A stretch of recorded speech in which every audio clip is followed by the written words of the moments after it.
Why, George, what are you doing in Bristol? I've come for a visit, Tom. Will you have me? Well, of course, of course. What a question to ask your own brother. Come in, I'll tell Anne. Who was at the door, Tom? Look who's come to visit us, Anne. It's my youngest brother, George.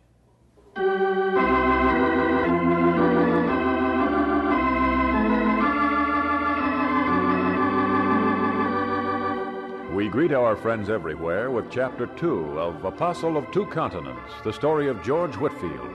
This is another in the series Stories of Great Christians and comes to you from the Moody Bible Institute in Chicago.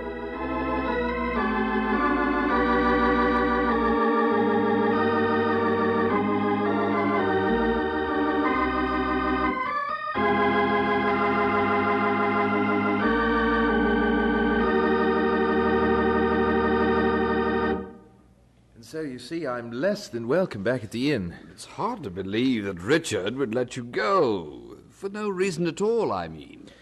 Well, as I told you, it was his wife's doing. She's disliked me for some time. She always seemed like such a nice sort. Of course, we've only met a very few times. Well, at any rate, you're most welcome here, George. Stay as long as you like. I think you'll find Bristol much more to your liking than Gloucester. And let's see to fixing up the spare room. I appreciate your welcome, Tom. Spare room, eh? You must be doing all right. For now, George, for now. I expect to do better. And you will, my dear. Huh? And I thought you'd go and tend to fixing that room for George. Right this minute, my dear. I was just on my way. Now, George, let me tell you what a good time you picked to come for a visit. What's that? Well, this isn't exactly women's sport, but there's to be a hanging today, and I can get you in. A hanging? You mean of a man? What else? You know how easy it is these days to get hanged. The easiest way is to steal. Steal? Don't you know the law, George? Oh, but of course not. You've had only the better part of a grammar school education. Yes, steal. As a matter of fact, the way things stand today, all you need to steal is in excess of 1 shilling and... And you go and watch people being hanged? Of course. Don't look so dumbfounded. It's great sport, you'll see. Right after lunch today, after you've had a chance to get a bit settled, we'll go over to the hanging grounds. Anne doesn't like the idea of my being there, so maybe it's best we don't mention where we're going. Are you going somewhere, dear? Well, I was just saying to George here that right after lunch we might look round the city. George has never seen Bristol, and I thought we might walk round a bit. Isn't that right, George? Yes, Tom was just going to show me the city.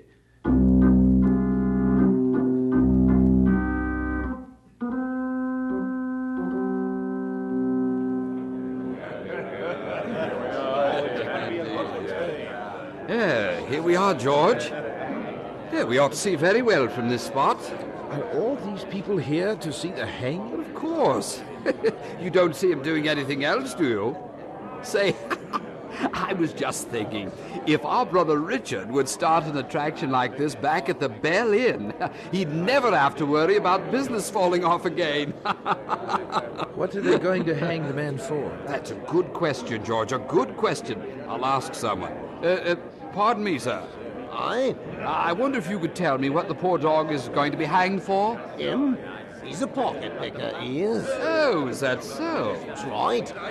Made a pretty good living at it, he did, till he was caught. Yeah. And I've had trouble with those fellows myself. I can't say that I'm sorry to see him hanged. If you was sorry, you wouldn't be here now, would you? Yeah. Well, I don't recall ever meeting that type in here before. The man that's to be hanged is a pickpocket, George. So you see, this is more than sport. Justice is being carried out. Oh, good. Good, they're about to begin. Now, watch this, George. It's very impressive. Makes you glad you're on the right side of the law, I can tell you.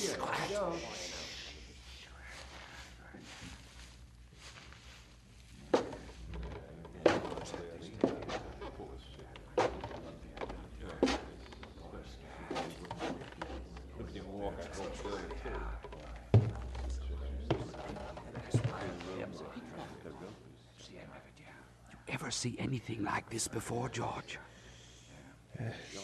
No.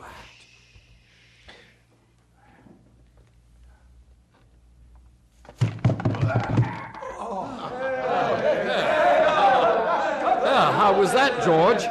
Worth seeing, I'd say, eh? May we go home now? But, George, look at you. What a color you are. Poor lad. Must have been his first hanging.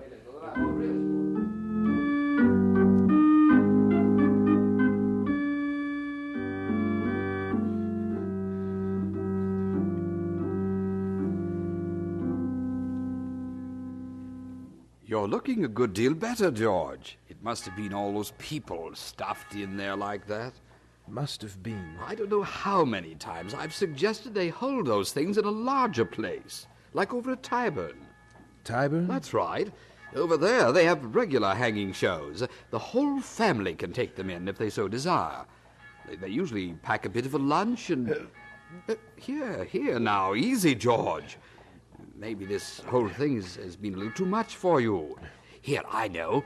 Let's stop over at the Ox Inn for a little steadier. What say? That ought to fix you up. If it's all the same to you... Oh, now don't worry about the cost. I have lots of money with me. Right here in my... Here. It's funny. Thought I'd put it right here. I know I did. George, I've been robbed. Back there at the hanging, I had my pocket picked.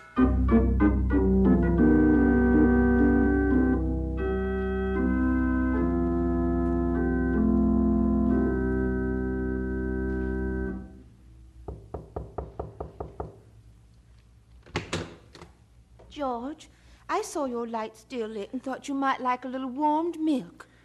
Thank you. I was having a little trouble getting to sleep. I thought as much. I know how it is when you're away from home.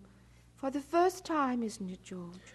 Yes, but it wasn't only that. What are you reading, George? Oh, this? Nothing. Isn't that Bishop Ken's manual? Oh, I didn't know you were interested in religious things. Well, I'm not really. I mean, I am. George, you really must attend St. John's Church while you're here in Bristol. I've heard many say how really fine a place it is. Don't you and Tom go? Oh, no. We hardly have time for things like that. Besides, Tom doesn't care for the kind of preaching that goes on there. Maybe I will go. Is it near?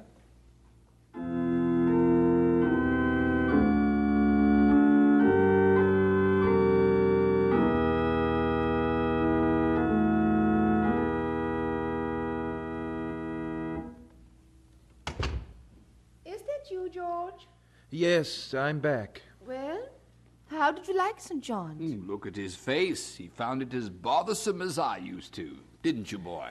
I made a decision this morning, and I hope you won't misunderstand when I tell you what it is. We'll try not. What is it? It sounds like you've been converted or something. I've decided to go home, back to Gloucester. Home? What would be the point in that, George? You know you're not very welcome there. Haven't we been good to you here for the past few months? That's what I meant when I said I hoped you wouldn't misunderstand. You've both been very good to me. I know I must be costing you a great deal of money. No. Don't even think of that. But I really feel I should leave. Well, of course, if that's the way you feel about it, George, that's the way it is. You know, you don't have to leave on our account. What will you do when you go back home?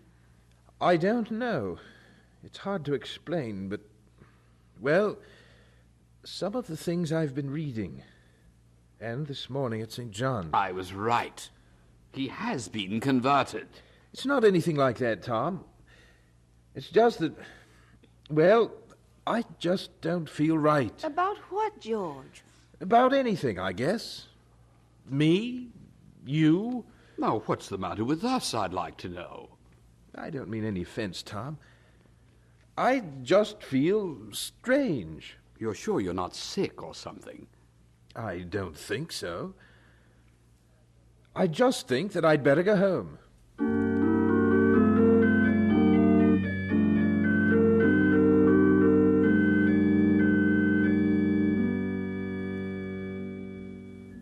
And so I came home, Mother. I'm not sure why, but here I am. It's so good to have you here again, George. I missed you terribly. It's good to be here. But But what, George? I don't know. I thought I'd feel better after I got home. But I don't. I feel all wrong. At odds with everything. I still enjoy reading my plays, but I hate the fact that I read them. I still enjoy all my old friends, but I'm tortured that I enjoy them. Mother, what's wrong with me? Have I begun to lose my balance? George, you do worry me in this. I really have no idea what the trouble is. I've never felt as you do, and I've never heard anyone else express such feelings. Ever since that letter you wrote from Bristol telling me that you would never again work in an inn, well, I haven't quite known what to make of you. Is it anything to do with all of this religious reading you've been doing? I don't know. Sometimes that does seem to make me feel more wretched.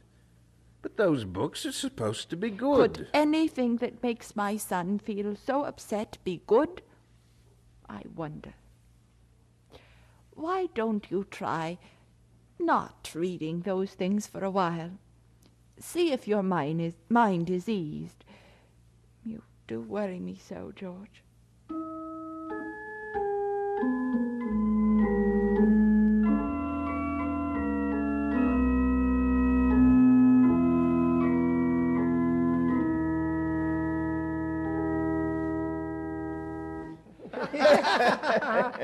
That's right. When they came to that part in the service, I just put my name in there in place of the king. Everyone's always exhorting God to save him anyway. He did it. I heard him as clear as the bell itself. George! That's my mother. I'll see you blokes later. Cheerio, George.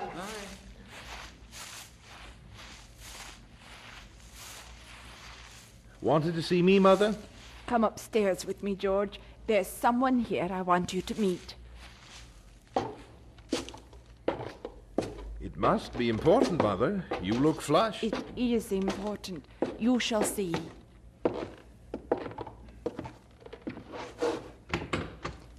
George, I'd like you to meet Alan Stuart. Alan, this is my son, George. How do you do, George? Now, sit down, both of you. Alan, I want you to tell George everything you've just told me. Well, in essence, it's this. I'm a student at Oxford.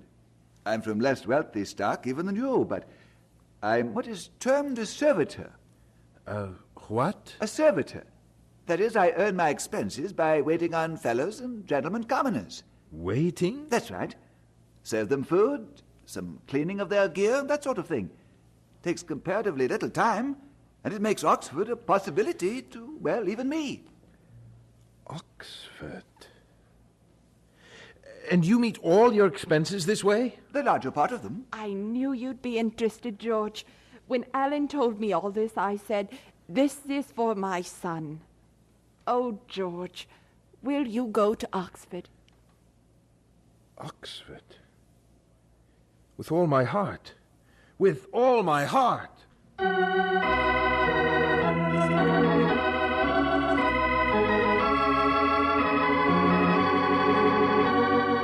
And so we conclude Chapter 2 of Apostle of Two Continents, the story of George Whitefield. This has been another in the series Stories of Great Christians that comes to you from the Moody Bible Institute in Chicago.